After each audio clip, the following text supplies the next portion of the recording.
Bueno, entremos de lleno en esto. Hoy vamos a explorar un documento antiguo que, la verdad, es una verdadera obra maestra de la literatura. Hablamos del capítulo 8 de Oseas. Y ojo, lo que queremos aquí no es tomar una postura religiosa, sino más bien desmenuzar las mecánicas de causa y efecto que este autor utilizó para describir el colapso total de una sociedad. Es un recorrido fascinante que nos muestra cómo las decisiones históricas llevan a consecuencias inevitables, todo contado con unas metáforas poéticas que son increíblemente agudas. El texto no pierde el tiempo y arranca con este gancho dramático: pon a tu boca trompeta. Imaginen esto en el antiguo Medio Oriente. El sonido de la trompeta era la alarma militar inminente. Básicamente era el sonido del pánico. Y al sumar la figura del águila, el autor nos da una imagen de destrucción rápida, implacable, que cae desde las alturas sin previo aviso. Esta primera línea establece de inmediato un tono de urgencia tremendo. Nos deja clarísimo que el desastre no es solo una posibilidad, es una certeza que ya está en marcha, porque se ha roto un pacto fundamental. Para entender toda esta historia, vamos a seguir este camino. Primero veremos la alerta de juicio, luego los reyes, ídolos y la rebelión. Pasaremos a esa famosa frase de sembrar viento y cosechar torbellino. Analizaremos el fracaso de las alianzas y, por último, cerraremos con la hipocresía y la ruina final. Así que vamos a darle. Punto número 1. La alerta de juicio y ese choque enorme entre las afirmaciones y la realidad. Lo interesantísimo aquí es cómo los versículos 2 y 3 logran contrastar de manera magistral lo que la gente dice frente a lo que realmente hace. Por un lado, tenemos un reclamo casi desesperado de lealtad, una sociedad gritando: «Dios, nosotros te conocemos». Pero por el otro lado, la cruda realidad es que han desechado por completo el bien.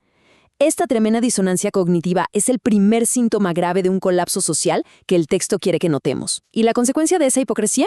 Una persecución inminente. Pasemos al punto 2, reyes, ídolos y rebelión. O en otras palabras, ¿cómo exactamente se rompió ese pacto? El autor antiguo claramente tenía una visión en la que todo está conectado, porque nos muestra que ninguna esfera de la sociedad quedó a salvo. En lo político, la acusación es que establecieron líderes sin ningún tipo de autoridad fundamental, o sea, una crisis total de legitimidad. En lo económico, agarraron la riqueza nacional, la plata y el oro, y la gastaron en fabricar su propia destrucción haciendo ídolos. Y en lo espiritual, terminaron adorando objetos huecos. Es una falla sistémica, de arriba a abajo. Y el símbolo máximo de todo este desastre es el famoso becerro de Samaria.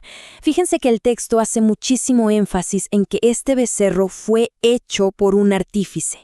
Al resaltar que fue construido por manos humanas, el documento nos está diciendo que es algo inútil, que no tiene poder. No es una deidad, es simplemente un pedazo de material que, como dice la misma profecía, va a terminar deshecho en pedazos.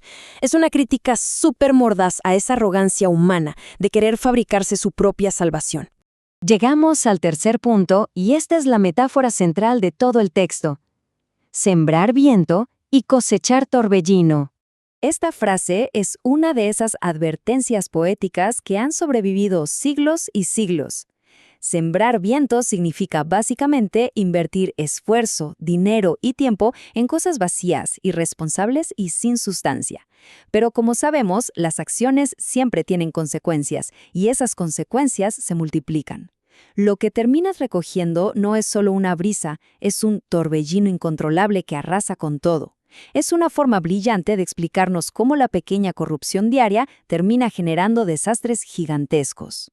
Hagamos un paréntesis rápido aquí. Van a notar que el texto original usa mucho el término Efraín. Para que no haya confusión, Efraín no es una persona específica aquí. Es un recurso literario que representa a todo el reino del norte, y más específicamente a su élite gobernante, es decir, los que tomaron todas esas pésimas decisiones que llevaron al país directo hacia el torbellino. ¿Y cómo se ve ese torbellino en la vida real? Pues los versículos 7 y 8 usan imágenes agrícolas que, en la antigüedad, daban absoluto terror.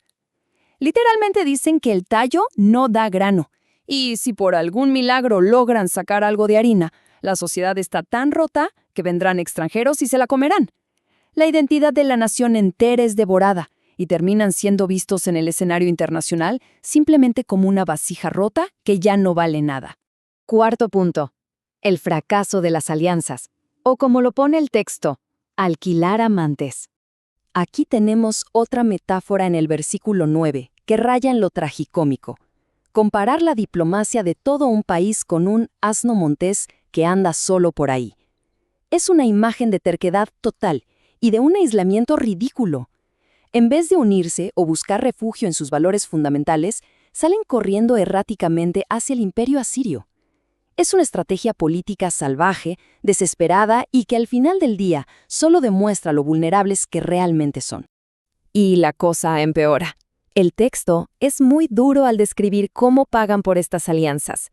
No lo ven como una jugada astuta de política exterior, sino como una transacción vergonzosa. Le llaman alquilar amantes.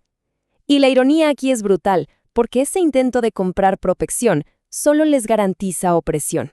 El texto nos dice que esta dependencia va a terminar aplastándolos bajo el peso de reyes y príncipes extranjeros. Básicamente, compraron su propia esclavitud.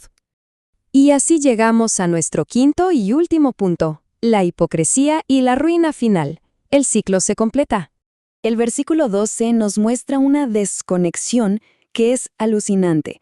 Por un lado, los principios éticos, las grandezas de la ley sobre las que se fundó la nación, estaban ahí, clarísimas y escritas. Pero por el otro lado, la reacción de la gente es aterradora.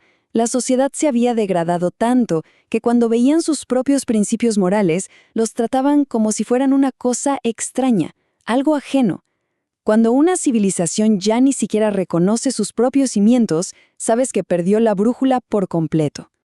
Veamos cómo se desarrolla esta tragedia en su recta final. Paso 1. Empiezan a multiplicar sus altares, pero esto solo facilita más el error. Paso 2. Siguen con las ceremonias y los sacrificios, pero es puro teatro, rituales vacíos sin ningún valor ético. Paso 3. Viene el olvido total. Empiezan a construir un montón de templos y ciudades fortificadas, creyendo que el crecimiento físico los va a salvar. Y finalmente, el paso 4. La máxima ironía de todas. Todo ese esfuerzo masivo de construcción termina siendo consumido por el fuego. Ni la expansión militar ni la religión superficial pueden detener una ruina que está construida sobre pura hipocresía. Para cerrar nuestro análisis de hoy, el texto nos deja con esta enorme pregunta que nos pone a pensar. Nos demuestra que todo el poder militar y todo el fervor religioso del mundo no sirven de nada si la base ética ya no existe. Es una de esas advertencias antiguas sobre la arrogancia política que sigue resonando muchísimo hoy en día. Nos invita a pensar seriamente en cómo se levantan las civilizaciones y sobre todo cómo caen. Nos quedamos con esta pregunta flotando en el aire.